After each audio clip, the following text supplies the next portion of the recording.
Hello friends, welcome again in Simran gardening blogs. जैसे कि आपको पता है, सिमरन गार्डनिंग ब्लॉग्स में आपको गार्डनिंग टिप्स दी जाती हैं फ्लावर्स से, प्लांट से रिलेटेड। और अगर मैं कहीं घूमने जाती हूँ तो वहाँ की भी प्लांटेशन आपके साथ शेयर करती हूँ। तो ये देखिए, आज बहुत ही प्यारा प्लांट आपके लिए लाई हूँ, जो कि एक पीरियड प्लांट है। बहुत ही मजबूत, आकर्षक, बारहमासी पौधा है। और इसका नाम आपको तो पता ही होगा। हाँ, इसका नाम है ज़ेब्रीना मैलो। तो मालवा सिल्वेस्ट्रिस ज़ेब्रीना ये एक बहुत आकर्षक और बहुत मजबूत पौधा होता है, जो गर्मियों से पतझड़ तक फूल देता है। इसके फूल हल्के गुलाबी या सफ़ेद रंग के होते हैं, जिन पर गहरी बैंगनी रस भरी रंग की नसें होती हैं, वेन्स होती हैं, और इसे धारीदार या ज़ेब्रा लुक देती हैं। ये लगभग 3-4 फीट लंबा हो सकता है और सूखे को सहन कर सकता है। तो ये मुझे मिला आज ये प्लांट अपने पड़ोस में। तो जब मैं वापस आ रही थी इवनिंग वॉक से, तो मुझे बहुत ही ये लगा, बहुत प्यारा प्लांट लगा। और ये मैंने इसका नाम तो देखा था, सुना था, हॉली हॉक्स के बड़े फ्लावर्स होते हैं, लेकिन ये ज़ेब्रीना हॉली हॉक्स है। और इसके फूल 2 इंच के कटोरे के आकार के फूल होते हैं, जिन पर की विशेष गहरे रंग की वेन्स होती हैं, डार्क डार्क पर्पल कलर की, बैंगनी रंग की। और इनके विकास की अगर बात की जाए तो ये तेज़ी से बढ़ता है और झाड़ीनुमा होता है, जो गर्मी और सूखे को आसानी से सहन कर सकता है।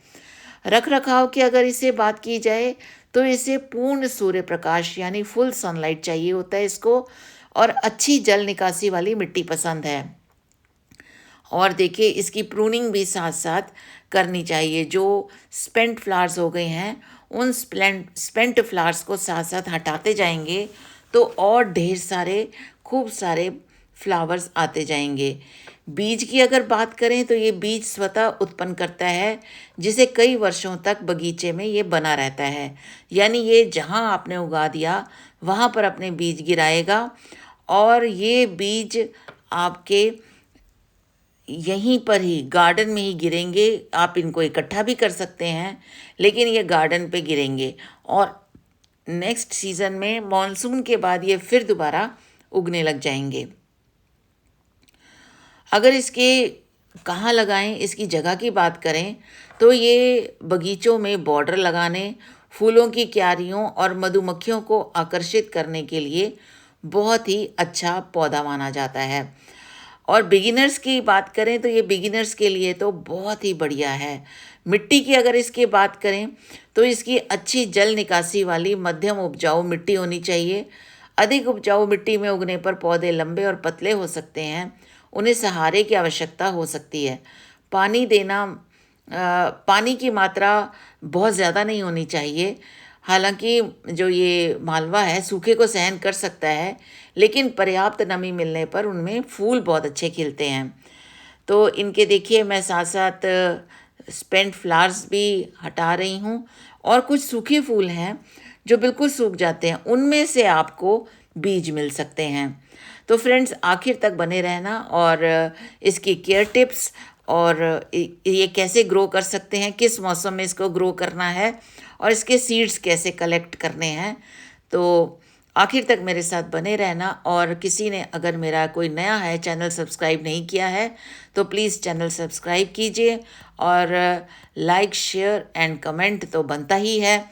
तो फ्रेंड्स, फिर आते हैं कॉमन वैल्यू पर। ये जैसे कि आपको पता है कि एक बारहमासी, ये देखिए बीच में हमारे पास हिबिस्कस का प्लांट भी यहाँ आ गया है। तो ये बारहमासी शाकीय पौधा है। हालांकि इसे अक्सर वार्षिक, शीतकालीन या द्विवार्षिक पौधा कहा जाता है, क्योंकि ये पूरे साल उगता है। कॉमन मैलो को भरपूर धूप, नम से थोड़ी शुष्क, उपजाऊ दोमट मिट्टी पसंद है। ये विभिन्न प्रकार की मिट्टी में उग सकता है। सूखे के दौरान बेल की कुछ निचली पत्तियां मुरझा जाती हैं। मुझे तो इसके फूलों ने अट्रैक्ट किया।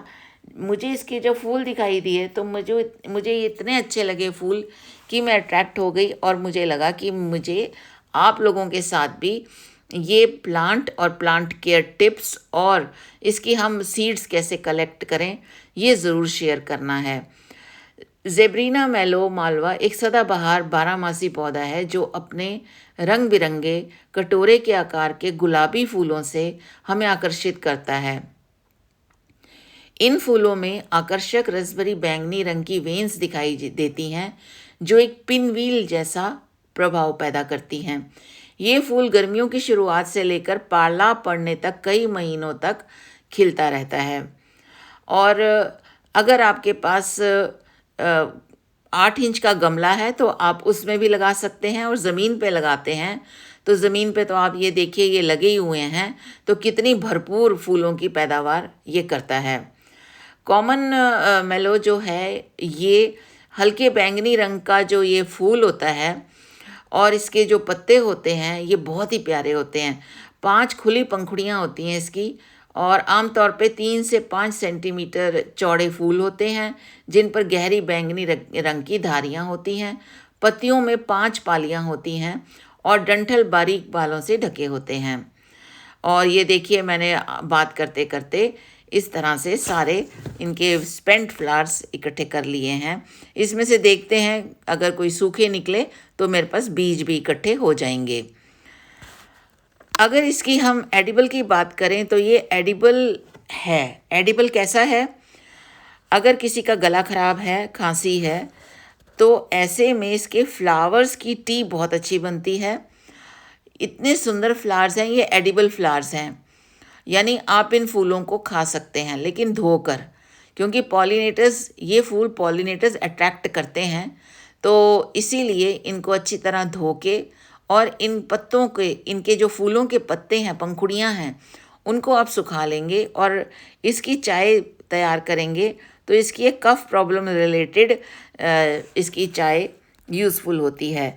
इसके लीव्स भी एडिबल होते हैं और सीड्स भी एडिबल होते हैं, साथ में कॉस्मेटिक्स में भी यूज़ होते हैं। तो ये जो इसके यानी इनके पत्ते, बीज और फ्लावर्स, फूल, ये तीनों ही एडिबल हैं, लेकिन फिर भी इनको ध्यान से खाएं। अगर आपको कोई बीपी या किसी और कोई मेडिकल प्रॉब्लम है तो आप इसको डॉक्टर से पूछ के यूज़ करें। तो मिट्टी की जहाँ तक बात करें, न्यूट्रल सॉइल इसको चाहिए होती है। एसिटिक और एल्कलाइन भी हो सकती है, लेकिन अगर हम न्यूट्रल सॉइल में इसको लगाएं तो ये बहुत ही अच्छे रिजल्ट देता है। फुल सनलाइट चाहिए होती है। अगर आपने गमले में लगाया है तो गुड ड्रेनेज और watering is important to maintain consistent moisture. बहुत गर्मी जब पड़ती है, लूएं चलती हैं, जैसे कि हम नॉर्थ में रहते हैं तो यहाँ लू बहुत चलती है, तो मई, जून, जुलाई में जब लू चलती है तो इसका बहुत ज़्यादा केयर करनी पड़ती है। मुझे तो इसके फूलों ने अट्रैक्ट किया, तभी मैं इसके पास आई, और क्योंकि इसके फूल बहुत ही सुंदर लग रहे थे। जो हॉलीहॉक्स होते हैं वो अलग फूल होते हैं, लेकिन इनके फूल तो बिल्कुल ही अलग तरीके से थे और इन्होंने मुझे आकर्षित किया। जैसे पॉलिनेटर्स होते हैं ना, पॉलिनेटर्स अट्रैक्ट, फ्लावर्स जो पॉलिनेटर्स को अट्रैक्ट करते हैं, तो इसके फूल आपको भी अट्रैक्ट करेंगे। और इनके, अगर आप अपने गार्डन में ये प्लांट लगाते हैं, चाहे आप नर्सरी से लगाएं, कटिंग से भी लग सकते हैं, मॉनसून में आप कटिंग से भी लगा सकते हैं और नर्सरी से भी ला सकते हैं, लेकिन जब इसके बीज मिल रहे हैं हमें, तो हम क्यों ना बीज से लगाएं। और ये मौसम मार्च एंड, यानी आज 30 मार्च है, तो मार्च एंड में ये इसके आपको सूखे फूल मिलेंगे और उसमें से बीज ज़रूर मिलेंगे। आखिर तक बने रहना, जिससे कि आप बीज कलेक्ट किए हैं तो आप उसको देख सकें। तो इसके बीज कलेक्ट करने का भी बहुत ही अलग तरीका होता है। जैसे कि मैंने अभी तो स्पेंट फ्लावर्स और जो सूखे ड्राई फ्लावर्स हैं, दोनों ही इकट्ठे किए हैं। स्पेंट फ्लावर्स की आप जो पंखुड़ियाँ हैं उसको रख सकते हैं अपने पास, धो के सुखा के, और उसकी चाय बना सकते हैं। जो ड्राई फ्लावर्स हैं उनमें से उनके बीज आप निकाल सकते हैं, और ये हमेशा ही आपके गार्डन में बना रहेगा अगर आप एक बार ये अपने पास ले आते हैं। और ये क्योंकि पेरेनियल प्लांट है, तो ये परमानेंट प्लांट है, तो ये 12 मासी आपके पास ये बना ही रहेगा। एक बार अगर आप इसको ले आते हैं, इसके अंदर फूलों के अंदर बड़ा प्यारा सा मुझे रेशा रेशा सा दिखा और इतना प्यारा इसका डिज़ाइन लगा। डिज़ाइन तो है ही अच्छा, लेकिन अंदर से इसके पॉलन्स भी बहुत प्यारे लगे। तो फ्रेंड्स, इस तरह से आप इसको अपने गार्डन में ला सकते हैं। कटिंग से, नर्सरी से प्लांट ला सकते हैं या बीज से। तो मैं तो प्रेफर करूँगी कि मैं बीज से ही अपने गार्डन में ये प्लांट लाऊंगी। और नेक्स्ट सीज़न में आप ज़रूर, मॉनसून में मैं इसको इसकी नर्सरी तैयार करूँगी, यानी इसकी पौध तैयार करूँगी। और फिर उसके बाद इससे हम अच्छे फूल ले सकते हैं। तो इस तरह से ये हमारे लिए एडिबल भी है और इतना प्यारा फूल इसका है, और ये यूरोप और एशिया में पाया जाता है और पॉलिनेटर्स को तो बहुत ही अट्रैक्ट करता है। कभी कभी इसकी पत्तियों के नीचे मिलीबग वगैरह आ जाते हैं, तो उसका ध्यान बस रखना होता है। उसके लिए आप लेमन एंजाइम स्प्रे कर सकते हैं, लेकिन लेमन एंजाइम फूलों पर ना करें, सिर्फ पत्तियों पर करें। और इसको लिक्विड अगर आप खाद देते हैं, ऑर्गेनिक खाद जो किचन वेस्ट से बनती है, तो आप देखना बहुत ही बढ़िया इसका रिज़ल्ट आएगा। तो देखिए, ये अब मैं जब फूल इकट्ठे कर रही थी तो माली भैया भी आ गए और उन्होंने मेरी हेल्प करी सीड्स इकट्ठे करने के लिए। और इस तरह से माली भैया भी मेरे साथ लग गए और इस तरह से सीड हमने इकट्ठे किए, हम दोनों ने मिलकर। तो फ्रेंड्स, होप करती हूँ कि आपको मेरा ये ज़िब्रीना हॉलीहॉक का जो मैंने आज आपके साथ वीडियो शेयर किया है, आपको अच्छा लगा होगा। और मैंने कुछ तो टी के लिए, चाय के लिए पत्तियाँ इसकी इकट्ठी की हैं और बीज तो इकट्ठे किए ही हैं।